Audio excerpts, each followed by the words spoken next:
Hello friends. Audit के बारे में कल हमने बातचीत की थी और अभी हमारा मकसद सिर्फ अंडरस्टैंडिंग का है ना। आपको कुछ पढ़ने की जरूरत नहीं है, मॉड्यूल देखने की जरूरत नहीं है। You just have to understand the things.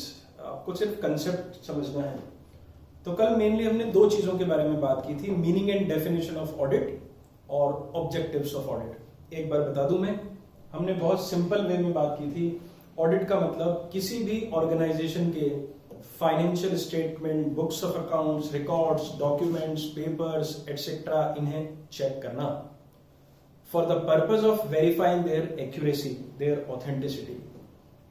और टेक्निकली जब हमने डिफाइन किया था तो हमने कहा था audit is a systematic, objective and independent examination of financial information of any entity for the purpose of expression of opinion on truth and fairness of financial statement। तो ध्यान रखिएगा, ऑडिट एक सिस्टमेटिक, ऑब्जेक्टिव और independent examination है। किसी भी entity का हो सकता है। फाइनेंशियल इंफॉर्मेशन की हम चेकिंग करते हैं और इसका पर्पस फाइनेंशियल स्टेटमेंट की ट्रूथ एंड फेयरनेस पे ओपिनियन एक्सप्रेस करने का होता है। ऑब्जेक्टिव्स के बारे में जब हमने बात की थी तो पहले मैंने आपसे कहा था कि हम ऑडिट के ऑब्जेक्टिव्स को दो कैटेगरी में डिवाइड करते हैं, प्राइमरी ऑब्जेक्टिव और सेकेंडरी ऑब्जेक्टिव। प्राइमरी और मेन ऑब्जेक्ट जो है वो फाइनेंशियल स्टेटमेंट की ट्रूथ एंड फेयरनेस पे ओपिनियन एक्सप्रेस करना, जैसा मैंने आपको कल बताया था। और secondary object, ancillary object is detection and prevention of fraud and error. तो मेरे ख्याल से ये क्लियर है आपको। और फिर मैंने ये भी कहा था कि एज पर एसए 200 जो ऑडिट के ओवरऑल ऑब्जेक्टिव और स्कोप के बारे में हमें बताता है, वहां दो ऑब्जेक्टिव्स ऑडिट के बताए गए हैं। वो भी कल हमने लिखा था। Number 1, to express an opinion to obtain reasonable assurance that the financial statements are free from material misstatement. ध्यान रखिएगा, रीजनेबल एश्योरेंस कि फाइनेंशियल स्टेटमेंट्स में कोई मटेरियल मिसस्टेटमेंट नहीं है। और दूसरा, रिपोर्ट देना और कम्युनिकेट करना। जो भी ऑडिटर की फाइंडिंग्स हैं during the course of audit, उनको अपनी रिपोर्ट के माध्यम से एप्रोप्रिएट अथॉरिटी को कम्युनिकेट करना। तो मैं फिर कहूंगा, आपको दो ही बातें ध्यान रखनी है इस बात का, reasonable assurance that the financial statements are free from material misstatement, और दूसरा, to report and communicate audit findings through his audit report. तो दो चीजों के बारे में चलिए आगे डिस्कशन कैरी ऑन करते हैं, कुछ और चीजों के बारे में बात करते हैं। And now will talk about different types of audits।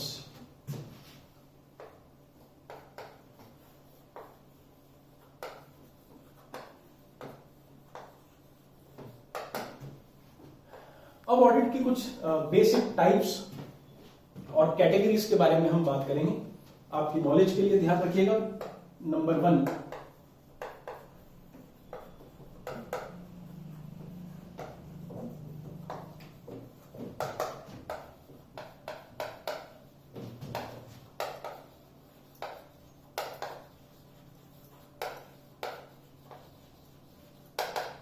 First जो कैटेगरी है, it is statutory audit and non statutory audit. Hindi में हम इसे वैधानिक अंकेक्षण और गैर वैधानिक अंकेक्षण भी कह सकते हैं। Statutory audit and non statutory audit, बड़ा आसान सा मतलब है इनका। देखिए क्या है,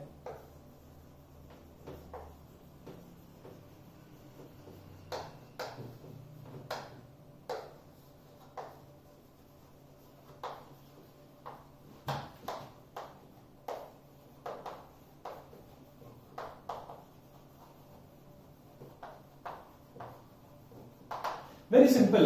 when audit is a compulsory requirement under any law, जहां ऑडिट करवाना किसी भी कानून की, किसी अधिनियम की, किसी लॉ की कंपल्सरी रिक्वायरमेंट हो, तो हम उसे स्टैट्यूटरी ऑडिट कहते हैं। You all know statutory word जो है वो स्टैट्यूट से बना है। So when audit is a compulsory requirement of any law, we call it statutory audit.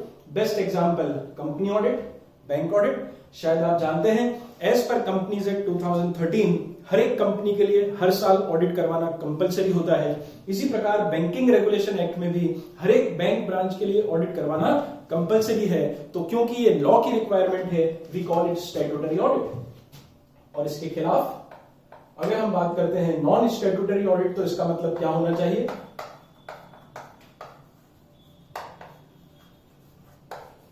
Not required by law.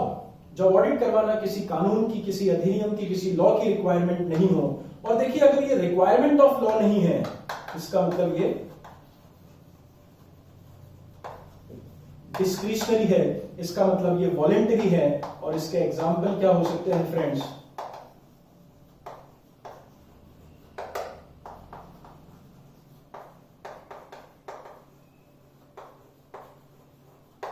Partnership firm audit, proprietorship firm audit. आप जानते हैं शायद पार्टनरशिप एक्ट 1932 में ऑडिट की एज सच कोई कंपलसरी रिक्वायरमेंट नहीं है। इसी प्रकार एक इंडिविजुअल या प्रोपराइटरशिप फर्म के लिए भी ऑडिट की डायरेक्ट एज सच कोई रिक्वायरमेंट नहीं होती है। So when audit is not required by any law, we call it non statutory audit, क्योंकि वो डिस्क्रिशनरी है, वॉलेंटरी है, like partnership firm, HUF, proprietorship firm. तो पहली category of audit statutory audit and non statutory audit. आसान है मेरे ख्याल से, चलिए आगे चलते हैं।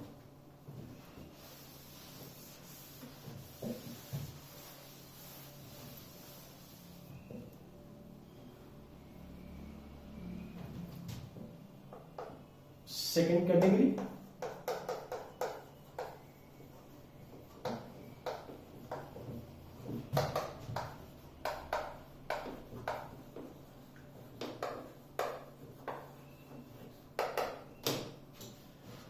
now it is external audit and internal audit।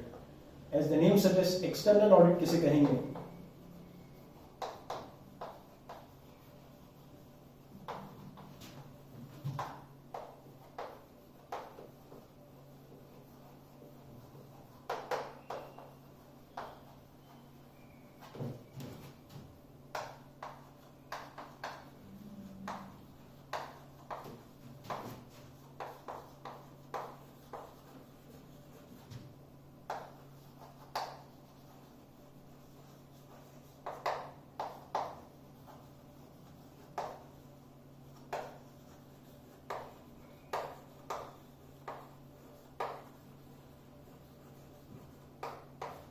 Fine.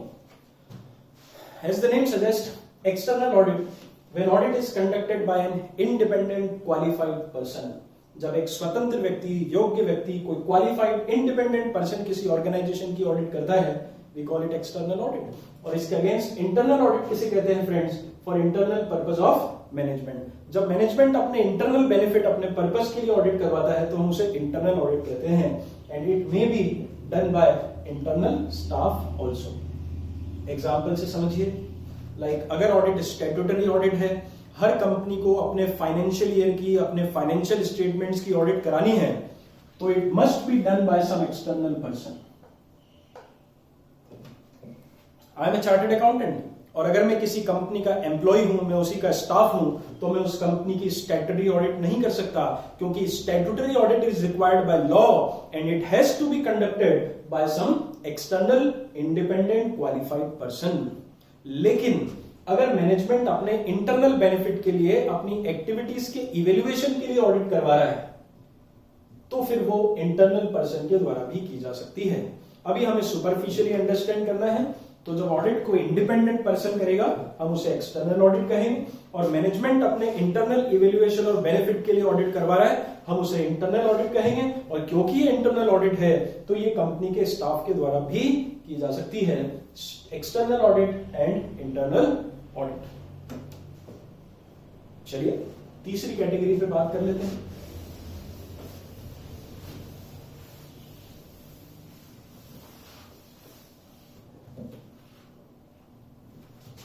And third category is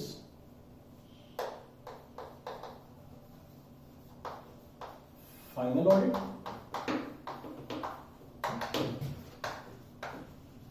interim audit,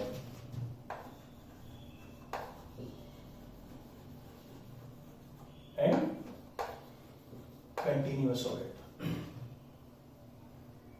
final audit, interim audit and continuous audit किसे क्या कहते हैं, नोट कर लेते हैं। फाइनल ऑडिट,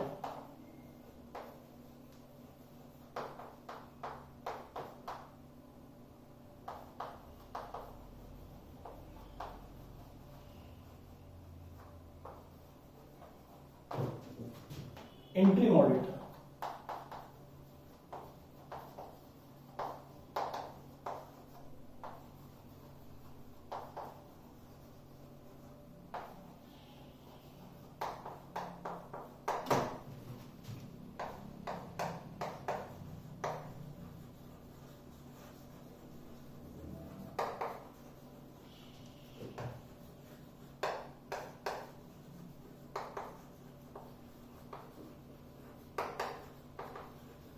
आई होप हम समझ पा रहे हैं. Final audit, interim audit and continuous audit. When audit is conducted for a full financial year, पूरा फाइनेंशियल ईयर, आपका साल खत्म हो जाए, अपनी बुक्स कंप्लीट कीजिए, बैलेंस शीट बनाइए, फिर किसी चार्टर्ड अकाउंटेंट को बुला के उन्हें चेक करा लीजिए.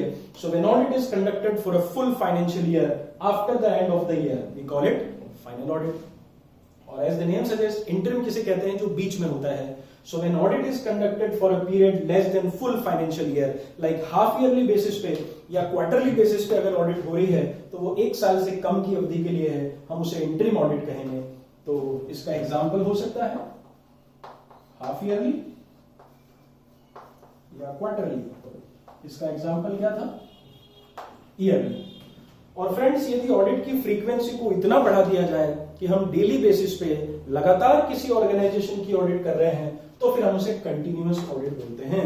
कंटिन्यूअस ऑडिट में हम ऑलमोस्ट डेली किसी ऑर्गेनाइजेशन में जाते हैं और हर अगले दिन उसके पिछले दिन के ट्रांजैक्शंस को हम चेक करते हैं. इसीलिए लिखा है throughout the year and it is also known as concurrent audit. तो ये मेन एक मोटा मोटा कैटेगराइजेशन है ऑडिट का, कि जो भी ऑडिट्स हैं हम उन्हें कहीं ना कहीं इन 3 कैटेगरीज में डिवाइड कर सकते हैं. या तो ऑडिट स्टैट्यूटरी होगी या नॉन स्टैट्यूटरी होगी, या तो ऑडिट एक्सटर्नल होगी या ऑडिट इंटरनल होगी, या तो ऑडिट फाइनल ऑडिट होगी या फिर इंटरिम ऑडिट होगी या फिर कंटिन्यूअस ऑडिट होगी. और ज्यादा करके हम जो देखते हैं, पढ़ते हैं, करते हैं, वो सब स्टैट्यूटरी ऑडिट होती है, एक्सटर्नल ऑडिट होती है और फाइनल ऑडिट होती है. क्योंकि साल खत्म होने के बाद एक कंपनी की पूरी बैलेंस शीट की ऑडिट किसी इंडिपेंडेंट पर्सन के द्वारा की जाती है, वो भी as per the requirement of law. इसलिए ज्यादातर ऑडिट्स स्टैट्यूटरी, एक्सटर्नल और फाइनल ऑडिट्स हुआ करती हैं. एक broad category of audits. I hope clear है. आगे चलना चाहिए हमें. Move on.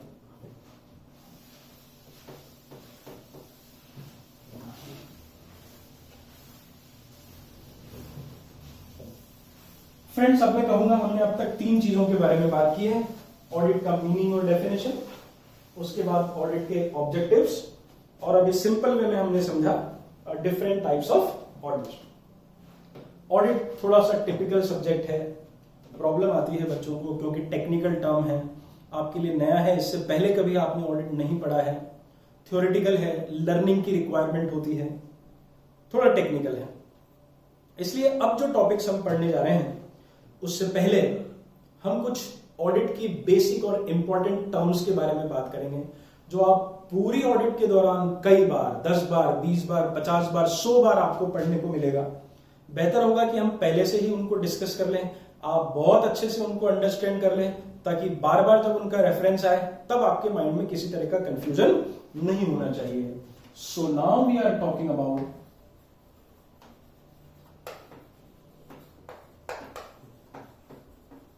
some important terms of audit. ध्यान रखेंगे, एक ही बार में इन्हें अच्छी तरह समझ लें, बाद में फिर किसी तरह का कंफ्यूजन नहीं चाहिए, वरना इन टर्म्स के चक्कर में वो टॉपिक आप समझ नहीं पाएंगे. तो टर्म्स को अभी से क्लियर कर लें. Let's talk about some important terms of audit. And number 1 is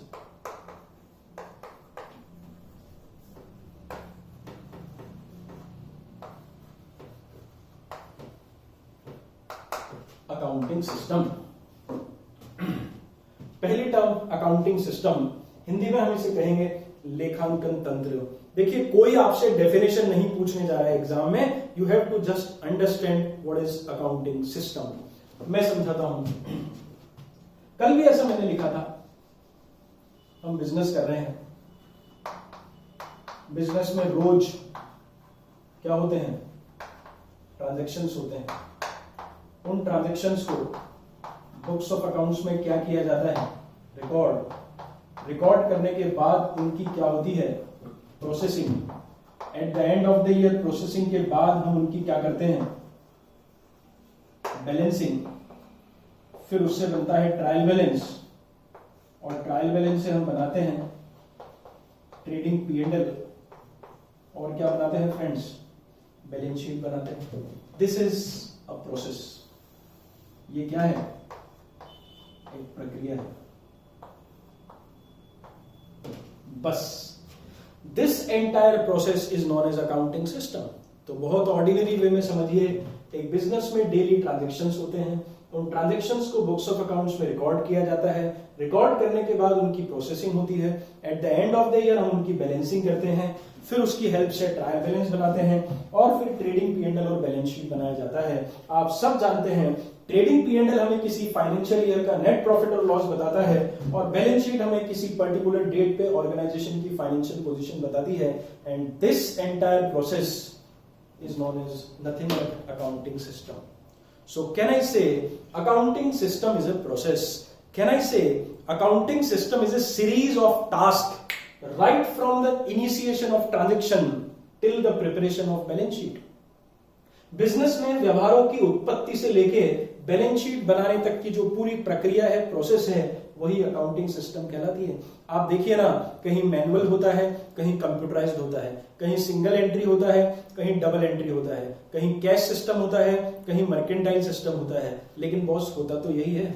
शुरुआत तो ट्रांजैक्शन से होती है और अंत बैलेंस शीट पे होता है। फिर से बोलता हूं, accounting system is a series of task right from the initiation of transaction till the preparation of balance sheet.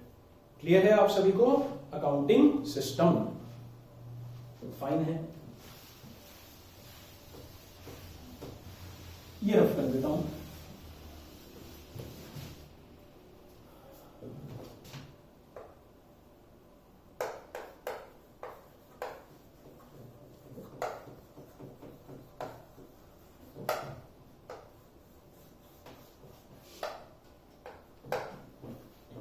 Internal control, the most important definition. Audit में शायद सबसे ज्यादा बार आप इसी शब्द को सुनेंगे, तो आज इसे बहुत अच्छे से आपको समझ लेना है, याद कर लेना है। मैं आज के बाद कभी भी पूछूं तो आपको कंफ्यूजन नहीं होना चाहिए। इंटरनल कंट्रोल पहले लिख देता हूं, चलिए फिर बात करते हैं।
पहले समझाता हूं, फिर डेफिनेशन पे आएंगे। देखिए, एक ऑर्गेनाइजेशन में बहुत सारे लोग, चलो इसको ऐसे समझो, ये कोई एंटिटी, एक संस्था है, इसमें बहुत सारे डिपार्टमेंट हो सकते हैं और डिपार्टमेंट में बहुत सारे अलग अलग लोग हो सकते हैं। आप जानते हैं, एक बड़ी सी कंपनी में, बहुत बड़ी ऑर्गेनाइजेशन में there are so many departments, there are so many peoples, सबके रोल्स अलग हैं, रेस्पॉन्सिबिलिटीज अलग है, फंक्शंस अलग हैं। कोई प्रोडक्शन डिपार्टमेंट है, कोई मार्केटिंग डिपार्टमेंट है, कोई HR डिपार्टमेंट है, ठीक है ना, कोई रिसर्च एंड डेवलपमेंट डिपार्टमेंट है, अकाउंट्स एंड फाइनेंस डिपार्टमेंट है। There may be so many department, so many people, so many persons, functions, roles and responsibilities. Boss, लोग अलग हो सकते हैं, फंक्शंस अलग हो सकते हैं, लेकिन गोल तो अलग अलग नहीं हो सकते। ऑर्गेनाइजेशन में जितने भी लोग काम कर रहे हैं, उन सबका गोल तो ऑर्गेनाइजेशन का ही होगा। सब लोग ऑर्गेनाइजेशन को सक्सेसफुली चलाने के लिए ही काम कर रहे हैं। और देखिए, जब इतने सारे लोग ऑर्गेनाइजेशन में काम करते हैं, there must be some rules and regulations. Business को ऑर्डरली और एफिशिएंटली चलाने के लिए, कंपनी को सुचारू रूप से चलाने के लिए हमें कुछ रूल्स एंड रेगुलेशंस बनाने होते हैं। That's it. उन्हीं रूल्स एंड रेगुलेशंस को हम टेक्निकली इंटरनल कंट्रोल कहते हैं। आज के बाद हमेशा ध्यान रखिएगा फ्रेंड्स, इंटरनल कंट्रोल का मतलब, आज के बाद हमेशा ध्यान रखिएगा, इंटरनल कंट्रोल का मतलब आपकी जुबान पे पहला वर्ड क्या आना चाहिए? Rules and regulations. ठीक है ना? तो इसीलिए हमने लिखा है rules, regulations, policies, procedures, methods, कुछ भी बोलिए, designed, implemented and maintained by management of an entity. Design करना मतलब बनाना, इंप्लीमेंट करना मतलब उन्हें लागू करना, और मेंटेन करना मतलब उन्हें पूरे साल फॉलो करना। किसकी जिम्मेदारी होती है? Management of an entity. तो याद रखिएगा, इंटरनल कंट्रोल को डिजाइन करना, उसे इंप्लीमेंट करना और उसे मेंटेन करना किसकी रिस्पॉन्सिबिलिटी है? किसी ऑर्गेनाइजेशन के मैनेजमेंट की रिस्पॉन्सिबिलिटी। और वो ऐसा क्यों करते हैं? किसी कंपनी का मैनेजमेंट इंटरनल कंट्रोल को डिजाइन, इंप्लीमेंट और मेंटेन क्यों करता है? In order to achieve their organisational goal, ताकि वो अपनी ऑर्गेनाइजेशन के गोल को इफेक्टिवली अचीव कर पाए। समझ गए? तो इन तीनों सेंटेंस को मिला दीजिए, you will get the definition of internal control. All the rules, regulations, policies, procedures, methods designed, implemented and maintained by management of an entity in order to achieve their organizational goals are technically known as internal control. Second part of definition पे आइए, what could be the organization goals? किसी organisation के गोल क्या क्या हो सकते हैं? तो देखिए, यही लिखता हूं मैं, नंबर 1,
कहीं कहीं मैंने शॉर्ट में भी लिखा है, इसलिए आपको अंडरस्टैंड कर लेना है।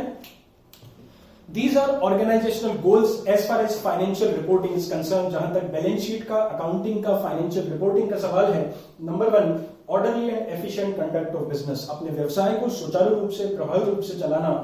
Timely preparation and presentation of financial statement. Mind it, मैंने शॉर्ट में लिखा है, this is preparation and this is presentation. So timely preparation and presentation of financial statement, balance sheet को सही समय पे सही तरीके से तैयार करना। सेफ गार्डिंग ऑफ असेट्स, अपनी संपत्तियों की सुरक्षा, उसे किसी भी अनऑथराइज्ड यूज और डिस्पोजिशन से बचाना, कोई लोग उसका गलत इस्तेमाल ना करें, उसे बेच के मिस अप्रोप्रिएट पैसा ना कर ले। Safeguarding of assets. Prevention and detection of fraud and error, अपनी कंपनी को फ्रॉड और एरर से बचाना। और आखिरी है compliance with laws and provisions, आपके ऊपर जो भी कानून लागू होता है उसकी अनुपालना करना, उसको फॉलो करना। तो ये सब क्या है फ्रेंड्स? ऑर्गेनाइजेशनल गोल्स हैं फाइनेंशियल रिपोर्टिंग प्रोसेस को लेके। तो उल्टा चलिए ना फिर, last, compliance with laws and provisions, prevention and detection of fraud and error, safeguarding of assets, timely preparation and presentation of financial statement and orderly and efficient conduct of business। ये सब क्या है friends? Organisational goals. और इन goals को achieve करने के लिए किसी एंटिटी के मैनेजमेंट ने जो रूल्स एंड रेगुलेशंस बनाए हैं, लागू किए हैं और फॉलो किए हैं, उन्हीं को हम टेक्निकली क्या कहते हैं? Internal control. Take your time, अच्छे से अंडरस्टैंड कर लें, समझ लें, किसी भी ऑर्गेनाइजेशन के लिए ये बहुत इंपॉर्टेंट होता है। तो ये 2 टर्म्स के बारे में भी हमने बात की है, एक अकाउंटिंग सिस्टम और दूसरा इंटरनल कंट्रोल। चलिए अब तीसरी पे मूव करते हैं, आगे चलते हैं।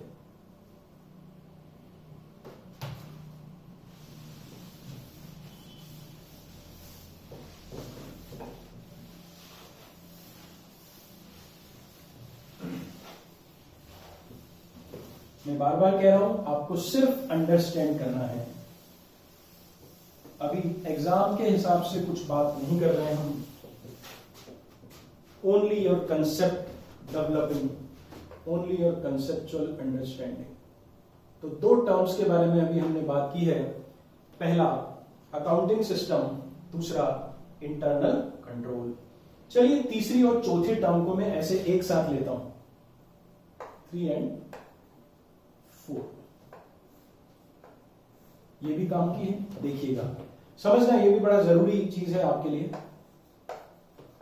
फ्रेंड्स, मैं जब किसी ऑर्गेनाइजेशन की ऑडिट करने जाता हूं ना, तो मेरा संबंध दो एरियाज से, दो चीजों से होता है।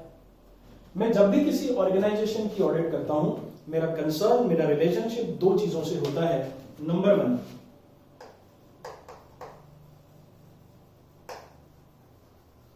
उस ऑर्गेनाइजेशन का अकाउंटिंग सिस्टम और उसका इंटरनल कंट्रोल, और दूसरी जो चीज है जिससे मेरा संबंध होता है वो है फाइनेंशियल इंफॉर्मेशन, है ना। बड़ी इंपॉर्टेंट बात है, समझिएगा।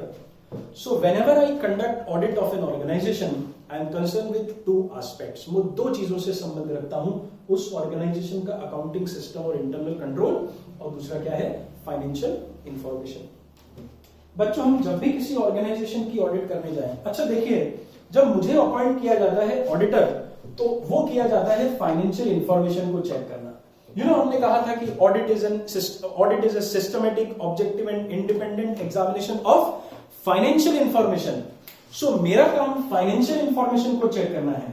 आई have been appointed as auditor to conduct audit of financial statements, but what I am saying कि फाइनेंशियल इंफॉर्मेशन को चेक करने से पहले ऑडिटर को क्या चेक करना चाहिए फ्रेंड्स, उस ऑर्गेनाइजेशन के अकाउंटिंग सिस्टम और इंटरनल कंट्रोल को। सो अब ये मैं कह रहा था कि मैं जब किसी ऑर्गेनाइजेशन की ऑडिट करता हूं, तो बिफोर वेरीफाइंग फाइनेंशियल इंफॉर्मेशन, मैं उसके अकाउंटिंग सिस्टम और इंटरनल कंट्रोल को चेक करूंगा। क्या चेक करेंगे आप अकाउंटिंग सिस्टम और इंटरनल कंट्रोल में? अच्छा, उससे पहले एक बात, क्यों चेक करेंगे? तो फ्रेंड्स, ये भी आपको क्लियरली समझ में आना चाहिए कि यदि किसी ऑर्गेनाइजेशन का अकाउंटिंग सिस्टम और इंटरनल कंट्रोल अच्छा है, साउंड है, इफेक्टिव है, एफिशिएंट है, तो फाइनेंशियल इंफॉर्मेशन रिलायबल होगी, उसमें गलतियां, फ्रॉड, एरर्स होने की संभावनाएं कम हो जाएगी। और अगर ऑर्गेनाइजेशन का अकाउंटिंग सिस्टम और इंटरनल कंट्रोल ही वीक है, ब्रोकन डाउन है, उसमें बहुत सारी वीकनेसेस हैं, तो फिर आगे बैलेंस शीट में भी गलतियां होने की संभावनाएं बढ़ जाती है। तो मेरे ख्याल से समझ में आ गया है आपको कि हम फाइनेंशियल इंफॉर्मेशन को चेक करने से पहले अकाउंटिंग सिस्टम और इंटरनल कंट्रोल को चेक करेंगे। और इसमें क्या चेक करेंगे बच्चों? 3 चीजें चेक करेंगे। Number 1,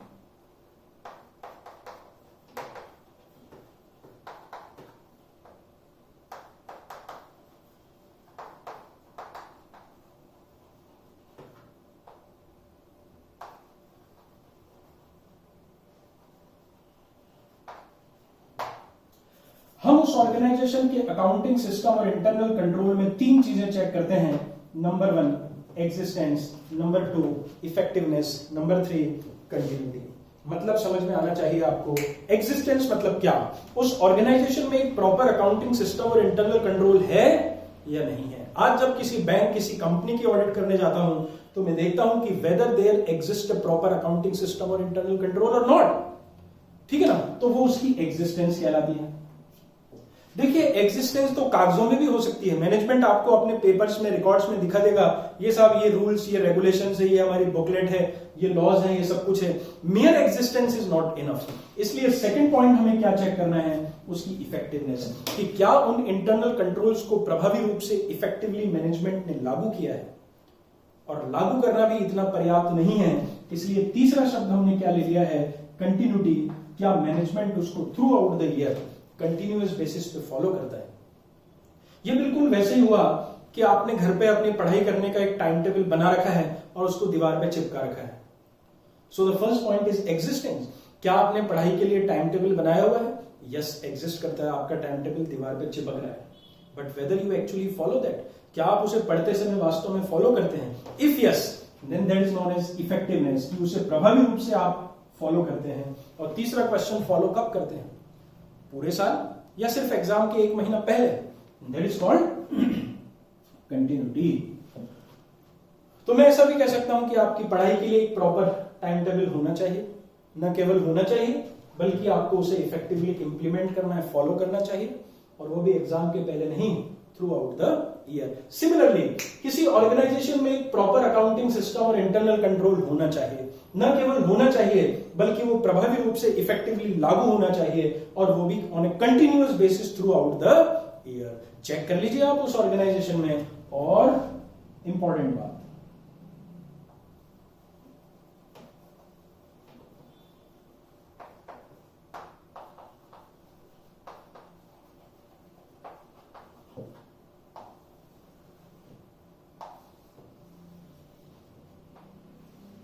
friends, it is known as compliance procedure. ये टेक्निकल डेफिनेशन है। तो अब मैं कह सकता हूं कि जब एक ऑडिटर किसी ऑर्गेनाइजेशन के अकाउंटिंग सिस्टम और इंटरनल कंट्रोल की एग्जिस्टेंस, इफेक्टिवनेस और कंटिन्यूटी को चेक करता है, हम उसे टेक्निकली कंप्लायंस प्रोसीजर्स बोलते हैं। So I can say compliance procedures are test design. ये वो ऑडिट प्रोसीजर्स हैं through which auditor evaluates the existence, effectiveness and continuity of accounting system and internal control of an entity. आप चाहें तो इस definition को दो टुकड़ों में याद रखिए। पहला टुकड़ा, कंप्लायंस प्रोसीजर मतलब किसको चेक करना? अकाउंटिंग सिस्टम और इंटरनल कंट्रोल को चेक करना। दूसरा सवाल, अकाउंटिंग सिस्टम और इंटरनल कंट्रोल में क्या चेक करेंगे? एग्जिस्टेंस, इफेक्टिवनेस और कंटिन्यूटी। क्लियर है आपको? मैं फिर से कह दूं, हम जब भी किसी ऑर्गेनाइजेशन के अकाउंटिंग सिस्टम और इंटरनल कंट्रोल की एग्जिस्टेंस, इफेक्टिवनेस और कंटिन्यूटी को चेक करते हैं, we call it compliance procedures. Fine. अब आ जाइए आप फाइनेंशियल इंफॉर्मेशन पे।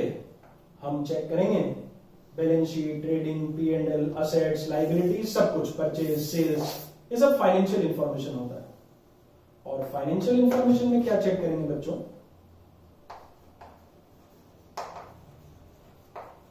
वैलिडिटी,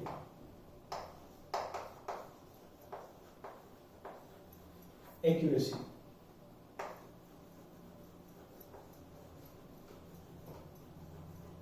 और कंप्लीटनेस। हम देखेंगे कि बुक्स ऑफ अकाउंट्स में जो भी इंफॉर्मेशन दर्ज है, क्या वो लीगली प्रॉपर है, वैलिड है, उनकी वैलिडिटी को चेक करना, क्या वो मैथमेटिकली एक्यूरेट है और क्या वो कंप्लीट है, कहीं उसमें कोई unrecorded asset, liability, income, expenditure तो नहीं है। जो कुछ भी आपका फाइनेंशियल डेटा है, all must have been recorded, वो सब कुछ बुक्स ऑफ अकाउंट्स में रिकॉर्ड होना चाहिए। Nothing should remain unrecorded in the books of accounts. It is called completeness. तो जो भी financial information, purchase, sales, asset, liability, income, expenditure, whatever, उन सब की वैलिडिटी को चेक करना, उनकी मैथमेटिकल एक्यूरेसी को चेक करना, उनकी कंप्लीटनेस को चेक करना, और बच्चों उसे टेक्निकली क्या कहा जाता है?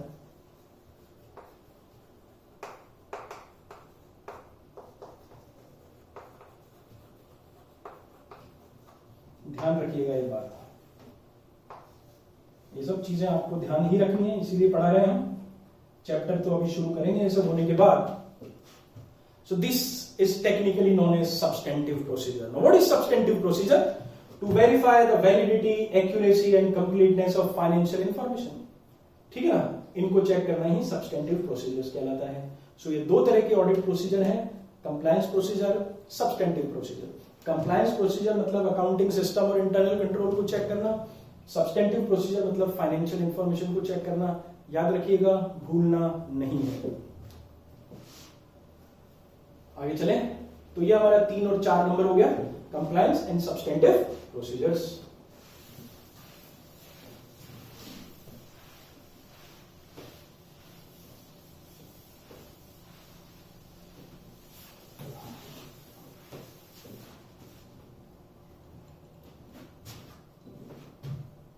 नंबर 5,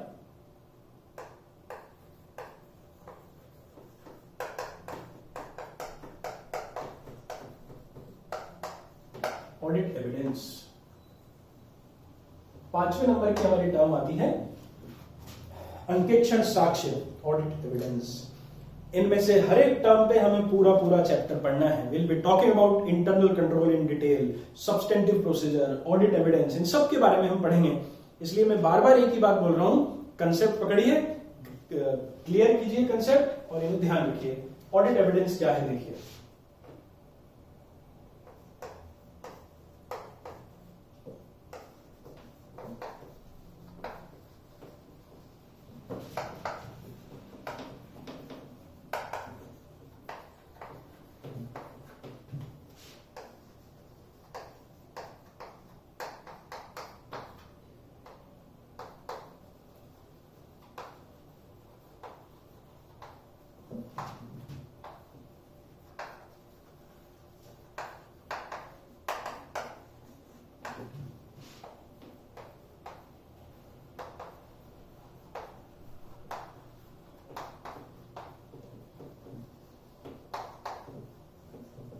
मैं अभी थोड़ा सिंपल लैंग्वेज में लिख रहा हूं आपको समझाने के लिए।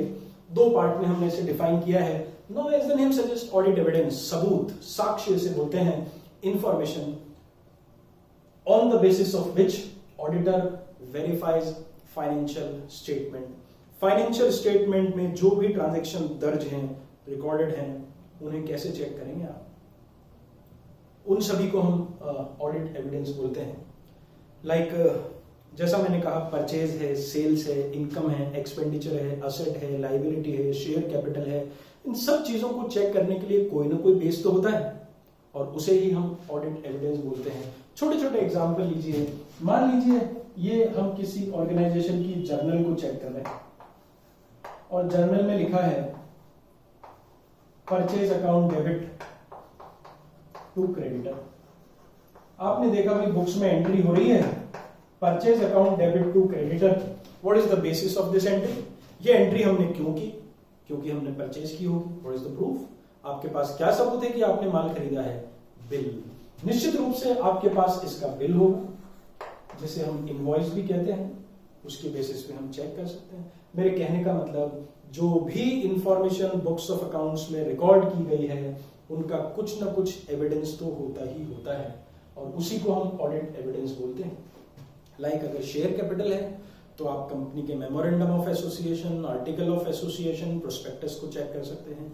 असेट्स को चेक करना है तो उनके बिल्स देख सकते हैं, एग्रीमेंट देख सकते हैं। लोन्स को चेक करना है तो लोन के डॉक्यूमेंट्स आप चेक कर सकते हैं। एक्सपेंसेस चेक करने हैं तो उनके वाउचर्स, इनके बिल चेक कर सकते हैं। परचेज सेल्स के बिल चेक कर सकते हैं। हर एक ट्रांजैक्शन के पीछे कोई ना कोई डॉक्यूमेंट्री एविडेंस तो होता ही है दोस्तों। देखिए, एक बड़ा सिंपल सा वर्ड सेंटेंस आप जानते हैं, कानून सबूत मानता है। हर चीज के लिए कोई ना कोई प्रूफ होना चाहिए, तभी उसकी वैलिडिटी होती है, तभी उसकी ऑथेंटिसिटी होती है। लाइक आज मैं रोड पे जा रहा हूं और अगर ट्रैफिक पुलिस मुझे रोक ले और ये बोले कि ये कार तो चोरी की है, व्हाट इज द प्रूफ कि आप इसके ऑनर हैं? आरसी। अगर मेरे पास उसकी आरसी है, I am the legal owner of that car. मुझे कोई ना कोई प्रूफ शो करना पड़ेगा, अपना लाइसेंस शो करना पड़ेगा, ठीक है ना। हम जब एयरपोर्ट पे जाते हैं तो हमें पासपोर्ट, अपनी कोई ना कोई आईडी बतानी होती है। ये सब चीजें किस लिए होती है? ताकि हमारे स्टेटस की वैलिडिटी और उसकी ऑथेंटिसिटी एस्टैब्लिश की जा सके, ठीक है ना। तो इसी प्रकार से हम जब किसी ऑर्गेनाइजेशन की ऑडिट करते हैं तो ऐसी कोई भी इंफॉर्मेशन, वो इंफॉर्मेशन वर्बल हो सकती है, वो इंफॉर्मेशन विजुअल हो सकती है, वो इंफॉर्मेशन राइटिंग में हो सकती है। लाइक आज अगर मैं कंपनी की असेट्स को फिजिकली वेरीफाई करता हूं, कंपनी की मान लीजिए कोई कंप्यूटर है, मैं उसे देख के चेक कर रहा हूं, तो ये भी तो एक इंफॉर्मेशन है, ये भी तो एक एविडेंस है। यदि मैं उस कंप्यूटर के बिलों को चेक कर रहा हूं तो ये भी तो एक इंफॉर्मेशन है। इसीलिए हमने लिखा ऐसी कोई भी सूचना, वो राइटिंग में हो सकती है, विजुअली आप देख सकते हैं, वर्बली आप मैनेजमेंट से पूछ सकते हैं, लेकिन आपका पर्पस है फाइनेंशियल स्टेटमेंट्स को चेक करना, जिनसे ट्रांजैक्शंस की ऑथेंटिसिटी और उनकी वैलिडिटी को एस्टैब्लिश किया जा सके। जितने भी बिल्स हैं, जितने भी वाउचर्स हैं, एग्रीमेंट्स हैं, कॉन्ट्रैक्ट्स हैं, डॉक्यूमेंट्स हैं, वो सब क्या कहलाते हैं फ्रेंड्स? ऑडिट एविडेंस कहलाते हैं। Am I clear? एक बार फिर से, so audit evidence means any information on the basis of which auditor verifies the financial statement, and these support the authenticity and validity of transactions. एक और connection आप यहां पे ध्यान रखिए, वो भी बड़ा इंटरेस्टिंग है और आपके काम का है। देखिए, अभी मैंने कहा था कि हम जब किसी ऑर्गेनाइजेशन की ऑडिट करते हैं तो हम दो चीजों को चेक करते हैं। अब मैं थोड़ा शॉर्ट में लिखूंगा, उसके अकाउंटिंग सिस्टम को और इंटरनल कंट्रोल को। ध्यान दीजिएगा, मैं शॉर्ट में लिख रहा हूं। हम जब किसी ऑर्गेनाइजेशन की ऑडिट करते हैं तो दो चीजों को चेक करेंगे, अकाउंटिंग सिस्टम और इंटरनल कंट्रोल। और फ्रेंड्स, इधर क्या चेक करेंगे? उसकी फाइनेंशियल इंफॉर्मेशन। अभी अभी मैंने आपको बताया था कि अकाउंटिंग सिस्टम और इंटरनल कंट्रोल को चेक करना क्या कहलाता है? कंप्लायंस प्रोसीजर कहलाता है। और फाइनेंशियल इंफॉर्मेशन को चेक करना क्या कहलाता है? सब्सटेंटिव प्रोसीजर कहलाता है। आगे बढ़ते हैं। So I can say these are two types of audit procedures. और ये दोनों ऑडिट प्रोसीजर्स लगाने से आपको क्या मिलेंगे, ध्यान रखिएगा, क्योंकि जब हम चीजों को चेक करेंगे, कंप्लायंस प्रोसीजर लगाएंगे, सब्सटेंटिव प्रोसीजर्स लगाएंगे, तो हमें तरह तरह के सबूत मिलते हैं, अलग अलग तरह के एविडेंसेस मिलते हैं।